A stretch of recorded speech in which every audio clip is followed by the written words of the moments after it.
ahora a lo que nosotros llamamos la causa, se llamó así, la causa madre. En esta causa, quien expuso y desarrolló buena parte de esta investigación fue el oficial Emiliano Lencina, hoy jefe de Policía de Seguridad Aeroportuaria. También habló bastante Marcelo Said. Importante poner este dato porque el testigo Lencina es un policía muy importante para las Fuerzas Nacionales de Investigación, en este caso como jefe de la PSA, vino y prestó un testimonio que para nosotros fue no solamente muy elocuente en términos de descripción de lo que era la organización criminal Alvarado, sino también fue muy elocuente respecto de lo que Lencina puso en evidencia en cuanto al funcionamiento de la justicia federal en ese momento, y lo cual a nosotros bueno, desde el momento que hablamos la primera vez con Lencina, ya nos había alertado y puesto en preocupación esta circunstancia. Lencina explicó cómo ha sido el origen de esta investigación y cómo fueron los diversos informes que él fue presentando para poder abarcar y contener la investigación criminal que tenía a su criterio como referente al señor Esteban Alvarado. Él habló de los 14 informes que presentó a la Justicia Federal. El juez que tenía a cargo esa investigación era el juez, no era más, no es más, ese juez era el juez, Marcelo Bailaque.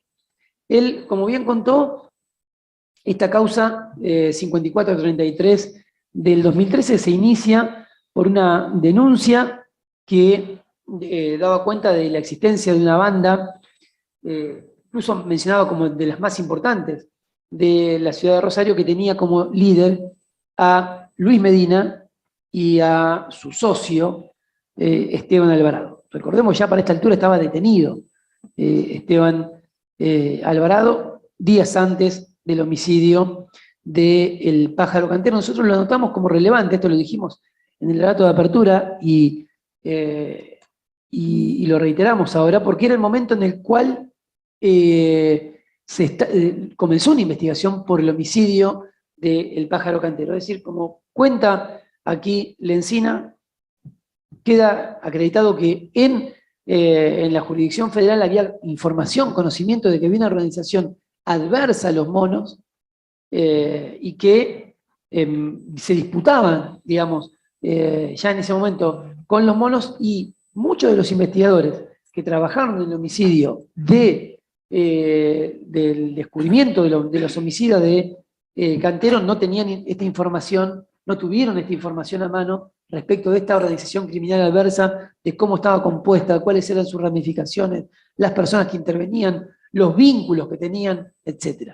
¿No? Y nos reiteramos, no nos parece nada casualidad, no nos parece casualidad que la policía de la provincia, o que un sector de la policía de la provincia tenga ese vínculo con Alvarado, y que al momento de investigar el evento contra el Pájaro Cantero no hayan tenido la información de esta circunstancia.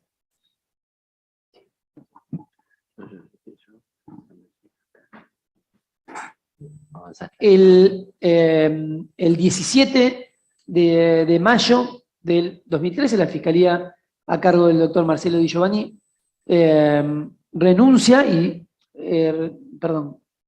solicitó medidas al juzgado de Verabarro. Renuncia, no sé, Verabarro después se declaró incompetente el 28 de mayo del año 2013, esgrimieron algunas razones para tomar la causa, y luego la Fiscalía se delega la investigación directamente en el oficial. El 18 de junio del 2013 se delega la investigación en el oficial Maximiliano Lencina. Esto ven que tomó un tiempo, digamos, que se pongan la jurisdicción federal a ver quién era el juzgado. Son dos jueces. ¿Quién era uno de los dos jueces que tenía que ponerse a investigar a Esteban Alvarado? Sí, a una de las bandas más grandes de Rosario. Tardaron 2 meses en ver quién investigaba. En ese contexto, que contó recién Luis que pasaba en Rosario, o sea, no era un contexto menor, era un contexto de permanentes homicidios, fueron los años de mayor índice de homicidio, aún mayor que los nuestros, pero la justicia federal tardó 2 meses en ver quién empezaba esa investigación. Sí, con el grado que ni siquiera el juzgado tomó la causa, la delegó en la fiscalía. Lo escuchamos a Maximiliano Lencina, realmente fue un testimonio, como dijo Luis, muy elocuente, y realmente yo lo escuchaba a Maximiliano Lencina de las veces que trabajamos y de haber analizado los informes. Él presentó y contó sus 14 informes, el trabajo policial que había atrás de Maximiliano Lencina. Digo trabajo policial porque es un trabajo que no se ve más, ese tipo de trabajo, al menos en la provincia de Santa Fe. Es un trabajo que nos mostró filmaciones, videos, fotografías, seguimientos, escuchas telefónicas, todo para empezar a delinear lo que era la banda y para empezar a acreditar los extremos que él tenía. Y nos contó mucho cómo ellos detectaron que Alvarado había montado realmente una oficina en sus lugares de detención donde recibía a todas las personas vinculadas con el crimen organizado. Vimos los nombres, nos contó por qué, nos contó que a través de quién era su organizador, que era Jorge Venegas. Nosotros llegamos a la misma conclusión en nuestra asociación ilícita, que era la persona que le llevaba las personas para que él se entreviste, y realmente iban todos a entrevistarse a él, lo que él consideraba que era una oficina desde la cual se delineaba todo el negocio.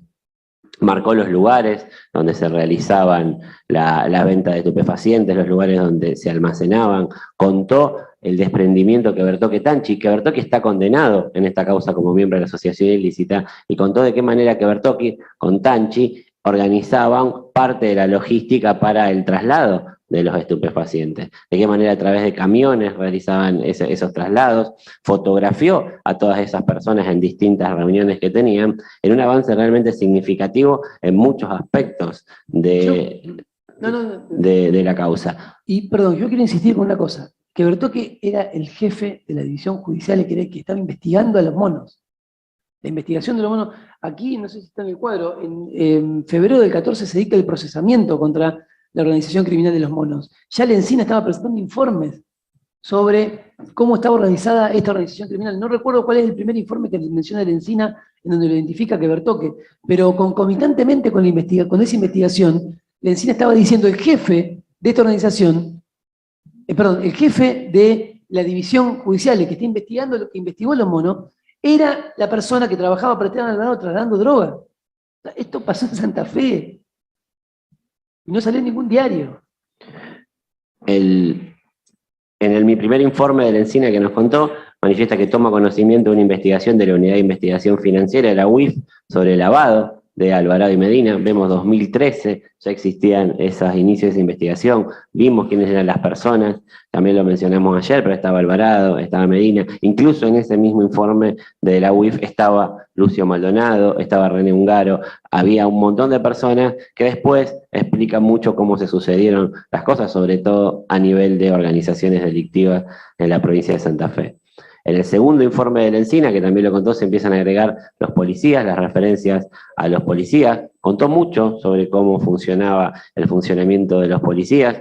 Nos contó las intervenciones telefónicas, la intervención telefónica de Ramonda, en la cual, hablando con que Bertoque le dicen si Luis llega a Luis, si le preguntaban si un policía llegaba a Medina, dice a Luis no llega, pero Alvarado sí llega. Con lo cual, en esas intervenciones telefónicas que teníamos ya en 2013, quedaba muy claro la llegada que tenía Esteban Alvarado y Luis Medina con la división judicial. Esto quedó más que claro cuando analizamos e incorporamos el contenido del teléfono celular que le secuestran a Medina el día que lo matan, que ahí queda más patente y ya lo vamos a ver. Pero esos informes que fue solicitando Lencina fueron muy claros en ese sentido. En el informe tercero, que quedó en el cuadro anterior, mencionaba cómo operaba desde la cárcel la banda de los rosarinos, incluso menciona que solicitan un allanamiento en la cárcel, en el lugar de detención de Alvarado. Ahí se secuestran unos elementos en los cuales, dentro del material relevante, está el video de la avioneta que vamos a ver después. El cuarto informe, Lencina directamente menciona, estamos hablando de diciembre del año 2013, directamente menciona cuál era la estructura y el aparato policial de funcionarios policiales de la provincia de Santa Fe que estaban colaborando con Esteban Alvarado. Esto, como digo, esto no solamente pasó en la jurisdicción federal, sino que además nadie tuvo noticias mientras esto sucedía de lo que estaba pasando. Quiero decir, no hubieron en su momento investigaciones respecto de esto. Muy por el contrario, muchas de estas personas tenían influencias en la colocación de funcionarios policiales de alto rango. Muchas de las personas que Lencina, de una u otra forma, identificaba como cercanos a esta organización criminal. El quinto informe, cuando vemos el quinto informe, que ya empiezan las transcripciones de las primeras escuchas judiciales de personal de la división judicial, ya lo dijimos varias veces, pero todo el personal de la división judicial que en ese momento investigaba a los monos estaba siendo escuchado, hablan del Gula, hablan del Chavo Maciel, el Chavo Maciel condenado en la causa de los monos, y hablan de Ana Biglione. Ana Biglione estaba mencionada dentro de las personas en la denuncia. Biglione estaba denunciada como una de las personas integrantes de la organización en la denuncia que dio origen a esta causa, y fue la misma que después recibió los mails del Gula Pereira en la que le mencionaba que también en la calle y la información que él recolectaba de la existencia de esta organización. Fíjense, el 18 de marzo, dice Lencina, el interés en intervenir la línea de Quebretoque. En febrero fue el procesamiento de 2014, el procesamiento grande. Porque hubo 2 procesamientos. En marzo estaban diciendo que había que intervenir la línea de Quebretoque. Esta investigación que llevó a cabo Lencina fue muy, muy importante, según los informes de Policía de Seguridad Aeroportuaria. Tancia había cruzado la frontera con Zacarías y Romina Ibarra en fecha 13 de marzo del año 2013, también estableciendo algún vínculo allí con el sector de la organización de Esteban Alvarado con alias Delfín Zacarías. Bueno, podríamos hablar largo rato de esto, pero ya se establecía también todo ese vínculo a nivel de investigación policial y de descripción de la investigación policial.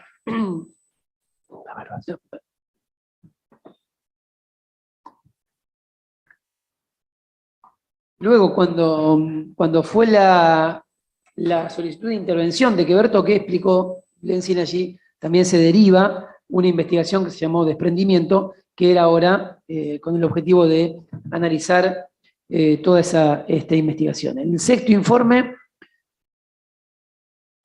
le menciona a Lencina que había dado un resultado positivo la investigación sobre los vínculos mencionados en aquella denuncia del 9 de abril del 2014, estamos hablando ya en agosto del 2014, fíjense la secuencia de tiempo. Esta fue una investigación que, tal como explicó Lencina, nunca se detuvo, y desde que comenzó, todo el tiempo fueron dando pasos avanzando, y avanzando incluso en la escalada de la identificación de la organización criminal. Cuando lo menciona a Delfín Zacarías, está mencionando una persona que cocinaba drogas, de los primeros importantes cocineros de droga de Rosario, secuestros importantísimos, vínculos con la organización del Alvarado, relaciones con altísimos jefes policiales de la provincia. Esa era la investigación que estaba llevando a cabo Lencina. Y como dijo Matías, una investigación súper documentada, y una investigación que además venía siendo corroborada por un montón de referencias internas. A esta altura ya había declarado, ya existían los mails del Gula Pereira, perdón, ya estaban los mails, o sea, ya Ferrari nos había dicho que estaba toda esta organización gestándose, desarrollándose. Esto estaba pasando. Eso es lo que tenía, la mirada que tendría que haber tenido en ese momento, que tuvo o no vio, no sabemos, el juez Bailaque, que tenía a cargo esta investigación, que tenía en realidad el juez de instrucción, estaba delegada, pero era quien conducía esta investigación. El sexto informe, como digo, menciona lo importante del avance de esa investigación. El 2 de septiembre ya se entrevistan con quien parecía ser el denunciante de aquella causa, con el cual corroboran mucho de estos extremos, de esa investigación. Continúan la presentación de informes de Lencina. Se identifican distintas líneas del hermano de Alvarado, de Brites, de Daniel Ungaro, ¿no? Daniel Ungaro, ex pareja de Medina, luego hermana de Ungaro, de los Ungaro. Comunicación con Rosa Capuano para que instale una persona en la isla, se solicitan más intervenciones. Esta era una causa que avanzaba a paso, sin duda, significativo. El 30 de diciembre del 2014, el juez Bailaque, no sabemos por qué, rechazó esas intervenciones. De acuerdo a la declaración que hace Lencina, no hay ninguna razón para imaginar por qué esta investigación que venía increciendo con este nivel de eficacia, con este nivel de identificación de actores, se detiene la investigación. Porque a este nivel, y todavía en el 2014 no es como ahora, en el 2014 las intervenciones, ustedes lo vieron, lo que fue en el año 2012, las intervenciones telefónicas eran la herramienta probablemente más significativa para investigar este tipo de organización. Parar una investigación, digamos, una forma de detener una investigación es impedir continuar con intervenciones que serían muy fructíferas. Un paralelo hoy sería impedir el acceso a un teléfono celular por la importancia que tiene la investigación. En 2014, la reina de las investigaciones de crimen organizado eran las intervenciones telefónicas y igualmente lejos de parar, Lencina sigue produciendo pruebas. Cuando le preguntamos a Lencina por qué, él no terminaba de entender por qué razones no se podía intervenir. Lencina insiste en varias oportunidades, ya estamos en enero del 2015, el paso del tiempo tampoco es insignificante en esto. De nuevo, Bailaque vuelve a rechazar las intervenciones, las menciones es que no había mención con el narcotráfico. Hay innumerable cantidad de evidencia respecto de esto, ¿no? Sí, la sola mención de Zacarías, la mención de la persona, cuando habla Brites vino a declarar este juicio, el Brites que menciona que había solicitado la intervención telefónica de Encina vino a declarar este juicio e incluso aclaró sus viajes que hacía al Paraguay. Los videos de la avioneta descargando los bultos, lo vamos a ver, estaban en la causa también. Estaban en la causa.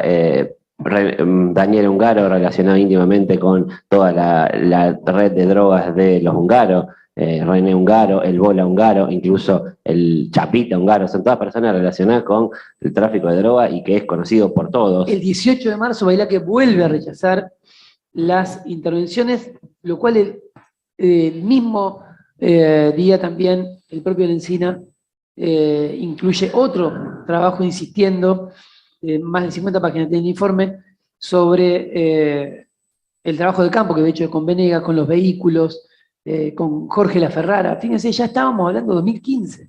Ya Lencina identifica a muchos de estos actores, estamos hablando año 2015. El 1 de abril del 15 insiste con las intervenciones. Ahí presenta el video de la avioneta. Acá, en este momento se presenta el video del evento, ahora después lo vamos a ver. Al video en donde pasa, ya se pasó, pero bueno, todo esto fue lo que él expuso. Acompaña transcripciones el 6 de julio del 2015, 1 de junio, insiste, presentando un nuevo informe para solicitar intervenciones. Se vuelve a indicar a Quebertoque, que sería un vínculo entre Medina y Alvarado, el 24 de junio del año 2015.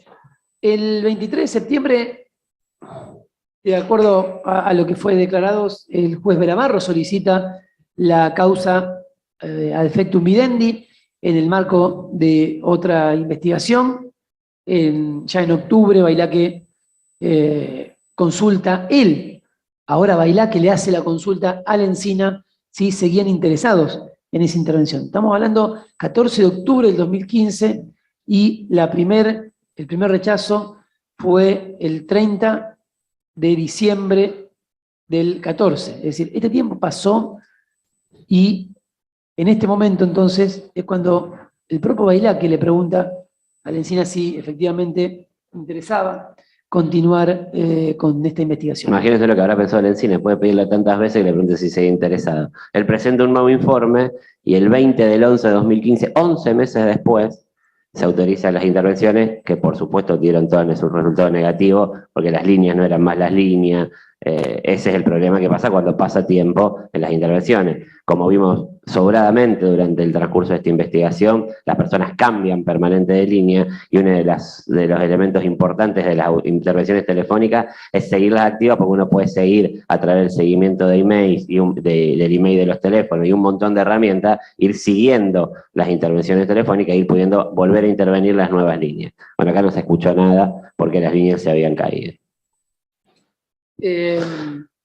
Sobre estas dos cuestiones, antes de finalizar todo lo que fue la declaración de la Encina, para nosotros fue muy importante y creo que hay dos dimensiones que no se pueden perder de vista. Una era de qué manera el testimonio de la Encina sirve para explicar muchos de los componentes que nosotros venimos hablando de esta asociación ilícita y su perdurabilidad en el tiempo.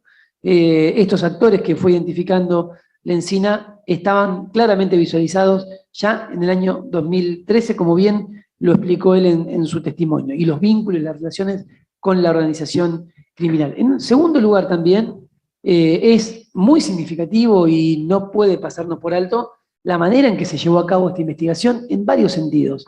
Uno de ellos fue la absoluta, digamos, ignorancia de muchos actores de los sistemas judiciales respecto, por favor, chicos, me molesta mucho, de lo que estaba pasando en la provincia de Santa Fe en esta organización criminal. Yo, y ahora, perdón si soy autorreferente, solamente voy a ocupar un minuto sobre esto. A mí me tocó participar en el juicio de los monos.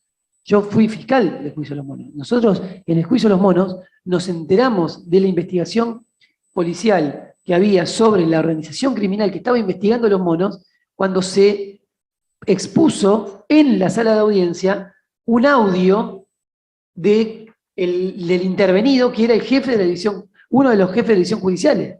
Así nos enteramos. Quiero decir, realmente esto estaba en conocimiento de la jurisdicción federal. La justicia federal tenía conocimiento de esto. Nosotros nunca tomamos información. La gente que investigó el homicidio de Pájaro Cantero tampoco tenía información de la dimensión de esta organización criminal y los vínculos que tenía con sectores policiales de la provincia de Santa Fe. Esto a nosotros nos genera mucha preocupación. Nosotros vamos a solicitar al final de esta audiencia, entre los petitorios, que se remitan copias de las actuaciones y registros de esta investigación del juicio al Consejo de Magistratura Nacional a los fines que se evalúe administrativamente la conducta de las personas que estuvieron a cargo de estas investigaciones, porque no, digamos, en Santa Fe, todas estas cosas, en Rosario estas cosas sucedieron, y sucedieron a la vista de un montón de gente con muchas responsabilidades institucionales, y nos parece que todo lo que ha sido el derrotero de la causa, la llamada causa madre, y concretamente lo que vino a decir la Encina a este juicio y que expuso en este juicio, no es irrelevante a la hora de pensar cómo es que puede desarrollarse con este nivel de expansión el crimen complejo, el crimen organizado en la provincia de Santa Fe y los niveles de connivencia con importantes sectores policiales de la provincia.